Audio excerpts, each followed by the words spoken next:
Balik-kulungan ang lalaking suspect sa pananaksak sa kanyang kaibigan sa Quezon City dahil umano sa selos. Nakatutok si Bea Pinlac. Mga pulis kami, may dala kaming warrant of arrest. Hindi na pumalag ang 32 anyos na lalaking ito nang hulihin siya ng mga operatiba sa bisa ng warrant of arrest noong Biyernes sa Quezon City. Ang lalaki, inaakusahan ng pananaksak sa kaibigan niya sa loob ng isang sementeryo sa Maynila, mahigit 1 taon nang nakalilipas. Ang pinag-ugatan umano ng krimen, selos. Yung suspect po natin, naginala po siya may karelasyon yung asawa niya sa biktima. Kaya po doon sa nagselos po siya, kaya siguro nagawa niya yung krimen. So dahil doon, pinagsasaksak niya yung biktima natin sa loob mismo ng North Cemetery.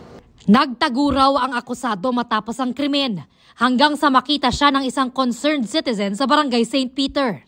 Tawag po ng mga concerned citizen po to sa amin na may kahina-hinalang aligid lang sa areas, lalo na sa mga restaurant. Ito pala ay yung suspect sa pananaksak sa North Cemetery.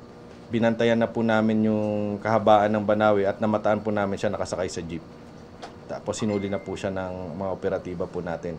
Kasong homicide ang isinampa laban sa akusado na hawak na ng Laloma Police Station. No comment na po ako. Ayon sa pulisya, dati nang nakulong ang akusado noong Enero 2024 para naman sa kasong theft.